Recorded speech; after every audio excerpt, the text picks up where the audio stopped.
So guys cat का paper जो होता है वो ज़्यादा इंपॉर्टेंट इसी बेसिस में माना जाता है कि आपकी स्ट्रेटजी कैसी है। आपको ये नहीं बताएंगे कि कितना आप पढ़ रहे हो, वो कितना आपका एफर्ट्स दे रहे हो, वो मैटर नहीं करेगा, स्ट्रेटजी मैटर के लिए। सो गाइस बेसिकली कोई राइट अप्रोच और राइट स्ट्रेटजी डीआईएलआर के लिए है ही नहीं। कोई बंदा बोलेगा कि ये स्ट्रेटजी आप अपना लो, इससे आपका बेड़ा पार हो जाएगा, सो ऐसी कोई स्ट्रेटजी डीआईएलआर के लिए। तो guys DILR is a game changer and most unpredictable section in your CAT exam. So guys क्यों कहा जाता है कि इसको अनप्रेडिक्टेबल सेक्शन? उससे पहले मैं सबसे इंपॉर्टेंट चीज डिस्कस कर लूं कि आप हमारे चैनल पे नए हो। सो गाइस शायद आप मेरी शक्ल देखना भी नापसंद करो, but trust me guys this is the true strategy और कौन सी राइट अप्रोच से आपके डीआईएलआर सेक्शन जो है बूस्ट हो सकता है। तो गाइस इसके अंदर आपका बहुत ज़्यादा बेनिफिट होने वाला है। जो मैंने गलतियां अपनी स्ट्रैटेजी में करी थी 2022 कैट के रिसेंट एग्जाम में, वो आप ना करें। सो गाइस सबसे पहली चीज़ कि इसको मोस्ट अनप्रिडिक्टेबल सेक्शन क्यों कहा जाता है? क्योंकि गाइज इसके अंदर कोई आपको सेलेक्टेड क्वेश्चंस और सेलेक्टेड टॉपिक्स जो हैं उसके अंदर आपको ये नहीं कहा जा सकता कि इसी टॉपिक से यही क्वेश्चंस आपके आएंगे। अनप्रिडिक्टेबल मतलब कहीं से भी कुछ भी क्वेश्चंस उठा के वो दे सकते हैं। सो इसलिए इसको मोस्ट अनप्रिडिक्टेबल सेक्शन कहा जाता है। ये किसी भी लेवल तक जा सकता है, ईजी से ईजी सेट्स भी आ सकते हैं और डिफिकल्ट से डिफिकल्ट सेट भी आ सकते हैं। सो ज़्यादातर इसको ऐसा ही सेक्शन बोला जाता है और आपको इसके अंदर राइट स्ट्रैटेजी और राइट अप्रोच कैसे बनाए जिससे कि आपके जो इसके अंदर मार्क्स इंप्रूव हो जाएँ। सो गाइज सबसे इंपॉर्टेंट चीज़ आपके इसके अंदर सबसे पहले इसका पैटर्न डिस्कस करेंगे और उसके बाद इसका सिलेबस डिस्कस करेंगे और इसके अंदर कैसे कैसे क्वेश्चंस आते हैं और कितने सेट्स के हिसाब से आपके 2023 के अंदर आपको देखने को मिलेंगे। सो गाइज सबसे पहली चीज़ हम इसमें क्या डिस्कस करेंगे कि डीआईएलआर होता क्या है। DILR is basically data interpretation and logical reasoning. मतलब कि डेटा को इंटरप्रेट करना है। डेटा इंटरप्रेट कैसे करेंगे? जैसे कि हमें डेटा गिवन है, उसके अंदर हमें इंटरप्रेट करना है, उसके अंदर ढूंढना है कि इसके अंदर कैसे कैसी चीज़ें हमें लॉजिक लगा के, और इसके अंदर थोड़ी सी क्वांट भी लगेगी हमारी, इसलिए इसको कहा जाता है डेटा। जैसे कि फॉर एग्जांपल पाई चार्ट हो गया, पाई चार्ट के अंदर आपको काफ़ी सारा डेटा दिया जाएगा, उसके अंदर डेटा को आपको फाइंड करना है। दूसरी होता है लॉजिकल रीजनिंग। लॉजिकल रीजनिंग के अंदर बेसिकली हमारी पजल्स आ जाएंगी, केसलेट आ जाएंगी, वेन डायग्राम आ जाएंगे। ये सारे टॉपिक्स हम आगे डिस्कस करेंगे इसी वीडियो में। सो गाइस ये सारी चीज़ें होंगी लॉजिक के अंदर। जैसे हमें क्या करना है, अपना लॉजिक लगाना है। वेन डायग्राम दे दिया, हमें केसलेट दे दिया, मतलब caselet for example puzzles they the. Puzzles के अंदर हमें काफ़ी सारी चीज़ें फंबल वे में होगी, मतलब कि जैसे कि वो मतलब बिखरी हुई है, उसे हमें समेटना है, इकट्ठे करके एक पजल को सॉल्व करेंगे। सो ये सारी स्ट्रैटेजी हो गई। अब इसके बाद स्ट्रैटेजी को आगे डिस्कस करेंगे, उससे पहले बात कर लेते हैं कि इसके अंदर सिलेबस और इसके अंदर कैसा कैसा पैटर्न आपको देखने को मिल सकता है, क्योंकि रिसेंट एग्जाम्स के अंदर आपको कैसा पैटर्न हमें देखने को मिला था। सो गाइस 2019 के अंदर डीआईएलआर सेक्शन के अंदर जो 32 क्वेश्चन आते थे। 32 क्वेश्चन मतलब कि हो गए 8 सेट। सर्दी के कारण ना बोला भी नहीं जा रहा है। सो गाइस दिल्ली के अंदर काफ़ी ज़्यादा सर्दी हो रही है। और उससे पहले बट लास्ट 2 ईयर्स के अंदर जो था वो कि हमारे आते थे बेसिकली, उसके अंदर पैटर्न बदल गया है। उसके अंदर 4 सेट आते थे और 4 सेट बेसिकली हो गए 20 क्वेश्चंस। डिविजन्स बात कर लूँ, डिवीजन किस पैटर्न में होती थी? सो गाइस डिवीजन हमारी होती थी कि जैसे कि हमारे डिविजन्स हो गई, फॉर एग्जाम्पल सेट्स के अंदर कितने क्वेश्चंस आ सकते हैं। 4 सेट के अंदर होते हैं, 2 सेट जो होते हैं वो हमारे 6 क्वेश्चंस आते हैं और 2 सेट होते हैं जिसके अंदर 4 क्वेश्चंस आते हैं। सो गाइस अगर आपने एक सेट सॉल्व कर लिया 4 क्वेश्चंस का भी, सो आप उसके अंदर आपके बन जाते हैं 12 मार्क्स। और 12 marks is trust me guys approximately 80 percentile. इस साल जो है 9 नंबर पे बच्चों की 75 परसेंटाइल आई है। सो अगर 12 नंबर आ रहे हैं तो आपकी 80 परसेंटाइल से कोई नहीं रोक सकता। और 80 परसेंटाइल का मतलब होता है कि 80% जनता के अंदर आप खड़े होते हो। 100 में से 80 नंबर आपके आ गए हैं। सो गाइज अब हम राइट स्ट्रैटेजी डिस्कस कर लेते हैं डीआईएलआर के लिए। सो गाइज बेसिकली कोई राइट अप्रोच और राइट स्ट्रैटेजी डीआईएलआर के लिए है ही नहीं। कोई बंदा बोलेगा कि ये स्ट्रैटेजी आप अपना लो, इससे आपका बेड़ा पार हो जाएगा। सो ऐसी कोई स्ट्रैटेजी डीआईएलआर के लिए तो है ही नहीं। क्यों नहीं है? क्योंकि गाइज राइट स्ट्रैटेजी आपका बेसिकली इसके अंदर यही बना सकते हो कि राइट स्ट्रैटेजी के लिए आपको सबसे पहले तो टाइम मैनेजमेंट देखना पड़ेगा, आप किस हिसाब से अपने सेट सॉल्व कर रहे हो। और दूसरी इंपॉर्टेंट चीज़ आप ये देख सकते हो कि मेरा किस चीज़ में ज़्यादा प्रेफरेंस ज़्यादा जा रहा है। फॉर एग्जांपल अगर आप डीआई के सेट ज़्यादा अच्छे से सॉल्व कर पा रहे हो, सो आपको सबसे पहले क्या करना है, क्वेश्चन अपने कैट के पेपर के अंदर सबसे पहले आपको पेपर देख लेना है। कोने में आप डब्बा बना हुआ आएगा, वहाँ पे अगर आपको क्लिक करोगे ना, कोने में बिल्कुल एंड में होगा, राइट कॉर्नर सेक्शन में मिल जाएगा आपको टॉप पे। सो वहाँ पे आप क्लिक करोगे सो आपको पूरा पेपर देखने को मिल जाएगा।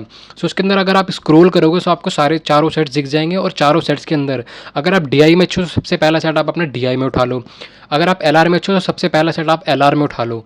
गाइस कैट के एग्जाम के अंदर सबसे ज़्यादा इंपॉर्टेंट चीज़ होती है आपका कॉन्फिडेंस लेवल किस हिसाब से है। सो गाइस अगर आपका कॉन्फिडेंस लेवल डाउन है सो आपके दूसरा सेट नहीं सॉल्व होगा। अगर आपने पहला इजी सेट उठा के सॉल्व करे तो आपका कॉन्फिडेंस लेवल टॉप पे चला जाएगा, जिससे कि आपको दूसरा सेट बनाने में काफ़ी ज़्यादा आसानी होगी।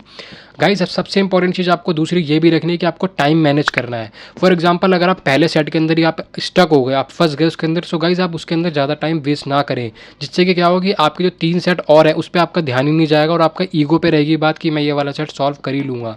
अगर ऐसा है तो बिल्कुल भी आप स्किप करें उस सेट को, 4 से 5 मिनट दें। अगर 4 से 5 मिनट के अंदर बिल्कुल भी उसके अंदर डेटा आपको नहीं मिल रहा है, कुछ भी आप फाउंड नहीं कर पा रहे हो, पजल सॉल्व नहीं कर पा रहे हो, so guys switch to the next set. और गाइज टाइम मैनेज आप कैसे कर सकते हो? फॉर एग्जांपल अभी आपकी प्रिपरेशन आपने स्टार्ट करी और अभी आपसे सेट नहीं सॉल्व होंगे, मेरे से भी नहीं होते थे। सो गाइस सबसे प्रो टिप आपकी यही है कि आपको क्या करना है, आपको पहला सेट अगर आपने कोई सी भी XYZ कोचिंग से या कोई भी XYZ मटेरियल आपने उठा लिया और उसके अंदर आपने सेट सॉल्व करना स्टार्ट कर दिया, सो गाइस आपको क्या करना है, उस सेट को सॉल्व करना है, चाहे कुछ भी हो जाए। बट सबसे इंपॉर्टेंट चीज़, आपको उसका आंसर नहीं देखना, चाहे आपका पहले दिन में आधा घंटा ले रहे हो, 1 घंटा ले रहे हो, 1.5 घंटा ले रहे हो, बट आपको क्या करना है, आपको उस सेट को सॉल्व खुद ही करना है। आंसर की नहीं देखनी और बिल्कुल भी नहीं देखनी। अगर आपने आंसर की हैबिट डाल दी तो आपको आंसर की देखने की हैबिट पड़ जाएगी। और गाइज सबसे इंपॉर्टेंट चीज़ दूसरी ये करनी कि आपको अपने मॉक टेस्ट के अंदर आपको स्ट्रैटेजी अपनी देखती रहना है और आपको अपने मॉक टेस्ट देते रहना है, जिससे कि आपका क्या होगा, आपको पता रहेगा कि मैं इस सेक्शन में वीक हूँ और इस सेक्शन में मैं कम स्ट्रांग हूँ। सो आपको अपने स्ट्रांग सेक्शन को और स्ट्रांग करना है और वीक सेक्शन को कोशिश करनी है कि थोड़ा सा अप लेके चलें। सो ये DILR की जो स्ट्रैटेजी है उसके अंदर सबसे पहली चीज़ आपको टाइम मैनेजमेंट देखनी है और उसके बाद अपने जो आपके प्रीवियस ईयर के क्वेश्चंस पेपर हैं वो सॉल्व करना बिल्कुल ना भूलें, क्योंकि प्रीवियस ईयर के क्वेश्चन पेपर से आपको क्या होगा, आपको आइडिया मिल जाएगा कि कैट का पेपर कैसे आता है। अगर आप XYZ कोचिंग या कुछ भी कहीं से भी आप प्रिपरेशन कर रहे हैं तो उसके अंदर क्या होगा कि वो अपने खुद के मटेरियल देते हैं जिसके अंदर अपने खुद के क्वेश्चन सेट करते हैं, बट आपको जो आइडिया होता है कि कैट का पेपर किस लेवल पर आता है वो आपको कैट के प्रीवियस ईयर क्वेश्चन पेपर आप सॉल्व करोगे, सो उसी से आपको पता चलेगा कि कैट का पेपर किस पैटर्न पर आता है। उससे पहले मैं आपसे डिस्कस कर लेता हूँ मेन टॉपिक्स कौन से होते हैं। मेन टॉपिक्स के अंदर गाइस DILR जो होता है, DI के अंदर आपको मिलेगा केसलेट्स मिल जाएंगे, नेटवर्क एंड 3D मिल जाएगा, रीजनिंग बेस्ड 3D DI मिल जाएगी और वेन डायग्राम के अंदर मैक्सिमम मिनिमम DI के अंदर आपको देखने को मिल जाएगी डेटा इंटरप्रिटेशन के अंदर। और लॉजिकल रीजनिंग के अंदर मैं बात कर लूँ सो क्वांट बेस्ड रीजनिंग हो गई, इसके अंदर आपकी हो गई वेन डायग्राम हो गई और डिस्ट्रीब्यूशन हो गई। सो गाइस ये सारे टॉपिक्स तो आपको देखने को मिल ही जाएंगे।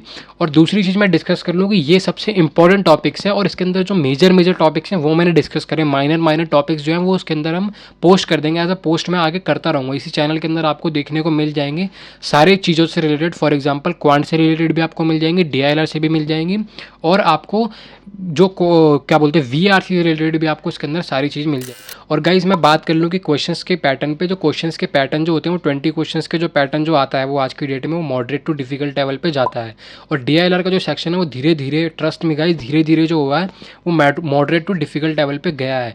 2019 के अंदर जो कुछ सेट्स थे वो काफ़ी ज़्यादा ईजी थे, बट 2022 के अंदर एक सेट जो ईजी था बट एक सेट के बाद दूसरा सेट बनाने में थोड़ी सी डिफिकल्टी हो रही थी। और इस बार जो नंबर मार्क्स आए थे वो 9 नंबर पे भी, 10 नंबर पे भी 75 से 77 परसेंटाइल, 80 परसेंटाइल तक गई थी इस बारी। बट अगर आपका एक सेट अगर आप सॉल्व कर लेते हो, फॉर एग्जांपल 4 नंबर क्वेश्चंस का एक सेट होता है, चारों क्वेश्चंस आपके सही हो गए, 12 नंबर पे आपकी 80 परसेंटाइल हो जाएगी। 80 परसेंटाइल मतलब हो गए कि 20% जनता सिर्फ आपसे ऊपर है, 80% की रेंज के अंदर आप लोग आ चुके हो। सो गाइज मेरी तरफ से तो यही उम्मीद रहेगी कि आप लोग एक सेट तो जरूर सॉल्व करें, स्टार्टिंग में एक सेट सॉल्व करें और फिर उसके बाद आप 1.5 से 2 सेट आप सॉल्व कर दिए सो आपकी 90 परसेंटाइल बन जाएगी। और अगर आपने 2 सेट प्रॉपर सॉल्व कर दिए सो आपकी 95 परसेंटाइल से ऊपर ही जाएगी, 99 परसेंटाइल भी जा सकती है आपकी। सो गाइज ये स्ट्रेटजी अगर आप अपनाते हो सो गाइज आपका 101% DILR का जो सेक्शन जो आपको सबसे ज़्यादा डिफिकल्ट लगता है वो डिफिकल्ट नहीं लगेगा। और गाइज जो प्रीवियस ईयर के क्वेश्चंस हैं वो सारे मैं डिस्क्रिप्शन बॉक्स में डाल दूंगा और नेक्स्ट वीडियो जो लेके आएंगे उसके अंदर हम क्या करेंगे, अपनी परसेंटाइल रिवील कर देंगे और उसके अंदर कैसे मैंने अपनी परसेंटाइल जो थी मॉक्स के अंदर मेरे नेगेटिव मार्क्स आते थे और कैसे मैं उस नेगेटिव मार्क्स को पॉजिटिव में लेके गया। राइट स्ट्रैटेजी डिस्कस करूंगा अपने लिए भी और आप लोगों के लिए भी, और कोचिंग के कुछ मैं आपको बेनिफिट से लेकर डिसएडवांटेजेस ज़्यादा गिनवाऊंगा जो कि मेरे साथ हुआ था। सो मिलते हैं नेक्स्ट वीडियो में, till then bye bye, take care and hard work bro. अगर वीडियो आपको जरा सी भी अच्छी लगी तो चैनल को सब्सक्राइब कर देना, क्योंकि वीडियो बनाने में काफ़ी ज़्यादा मेहनत लगती है। आप देख सकते हो मेरे पास क्लिप भी नहीं थी, हाथ में पकड़ के बना रहा हूँ। सो गाइस ये आपका चैनल है, सपोर्ट करते रहना और साथ में मिलते हैं नेक्स्ट वीडियो में। Till then bye bye, take care.